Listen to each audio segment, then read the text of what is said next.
Hindi maitago ang pagka-excited ng Pinoy top contender na si Carl James Martin sa paparating niya na unang laban sa Amerika. Juna Sultan, marami ang nagulantang sa ibinahaging post sa social media. May pinaringgan nga ba? Mark Magsayo, nagsimula ng umataw sa gym.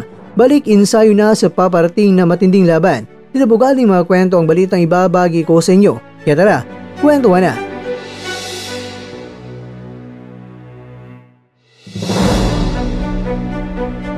Apat na mga Manny Pacquiao Promotions boxers o mga MP Boys ang may paparating na laban, tulad na lang ni Vincent Asolabio at Marlon Tapalas na may laban sa Cambodia, habang sina Mark Magsayo at Carl James Martin ay parehong may paparating na laban sa Amerika. Kaya naman, hindi naitago ni Martin ang kanyang excitement sa paparating na unang laban sa Amerika. 2 beses nang lumaban si Martin sa labas ng Pilipinas, at yan ay 2 beses sa bansang Mexico, at lahat ng kanyang mga kalaban doon ay pinagapang niya at tinalo via technical knockout. Ang 2 mga laban na yon ay matatawag na tune-up fight ni Martin o paghanda niya bago siya sasabak sa laban sa Amerika. Alam naman natin mga kakwento na napospone ang laban ni Martin kontra yan kay Jose San Martin na sa personal na dahilan ni San Martin, kaya sa ngayon ay naghihintay na lang tayo ng kunting mga panahon para sa official announcement ng paparating na laban. Pero ganun pa man, ang pagiging excited ni Martin ay hindi lang ang pagkipagbugbugan sa ibabaw ng lona sa Amerika, dahil napaka-excited na rin siya na ibandera sa buong mundo ang kultura ng mga taga-Ifugao at kultura ng mga Filipino, na kung saan ang sabi nga ni Martin na kunting panahon na lang at sabik na siyang ipakita sa buong mundo ang kultura ng Ifugao sa kanyang laban sa Amerika, at sinabi pa niya na proud Ifugao at proud Igorot. Samantala, ganito ang post ni Sultan sa kanyang social media, na kung saan ating mababasa dito na ang taong puro pangako lamang ay parang ulap at hanging walang ulan. At yan ay ating mababasa sa 25:14 ng Kawikaan ng Magandang Balita Biblia. Yan naman, sino nga ba hindi magugulantang na ang mga pahayag na ito ay pumapatungkol sa pangakong tila ba nagpapaiwatig ng mga pangakong binitawan sa isang tao o sa sinuman na kung saan hindi naman tinupad ang kanyang mga pangako.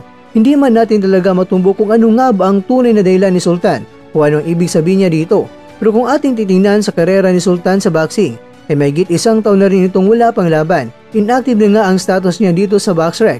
Pero napangakuhan na siya ni Sir Sean Gibbons na may paparating na laban si Sultan at sa Amerika pa. Katunayan ay naibalita na nga ito ni Sir JM Siasat ng GMA News Online noong nakarang buwan ng Enero. Pero ngayon ay Marso na, pero wala pa rin formal na fight announcement para kay Sultan. Si Jerwin Ancaas ay bago pa lang itong lumaban. Magsayo, Tapales, Martin at Asolabio ay may mga paparating na laban. Parang si Sultan na nga lang sa ngayon ang wala pang laban. Sa kabutihang palad mga kwento, si Sultan ay wala din namang injury na maging posibleng dahilan na matatagalan pang makalaban. Lilinawin lang ni Mr. Kwento hindi talaga binanggit ni Sultan kung ano nga ba ang pinatutungkulan ng kanyang post na ito. Pero kung sakaling sa boxing man ang pinatutungkulan ni Sultan, ay hindi mag-alala si Sultan. Si Sean Gibbons pa, may paparating na laban yan. Kaya kunting hintay na lang one punch Sultan. Pero ganun pa man, may kunting paliwanag si Sultan dito at sinabi niya na relax lang. Dahil just saying lang naman at nakita lang niya ito sa libro.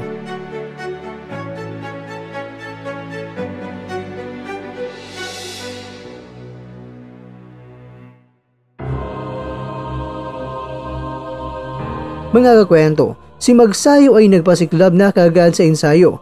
Maaring ang laban kasi ay ngayong buwan ng Hunyo at sinimulan na ang negosasyon sa laban kung riyan kay Hernandez Eduardo.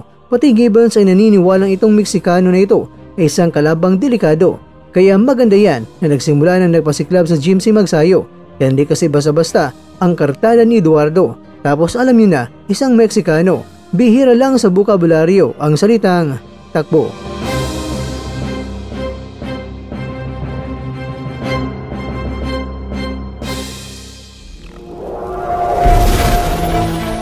At dyan, nagtatapos ang ating kwento.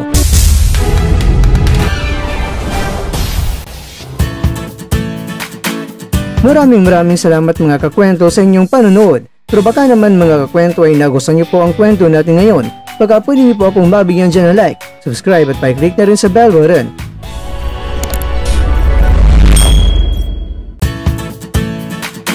Pero bago tayo tatapos mga kwento, syempre, shoutout po muna tayo dyan sa ating mga kakwento.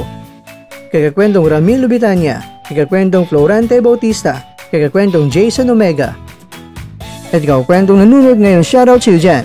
Bueno, hanggang dito na po muna ang ating kwentuhan at abangan nyo na po ating susunod na video. At dito lang po yan sa isang channel na kung saan maaring ito'y mga kwentong di pa na kwento sa inyo.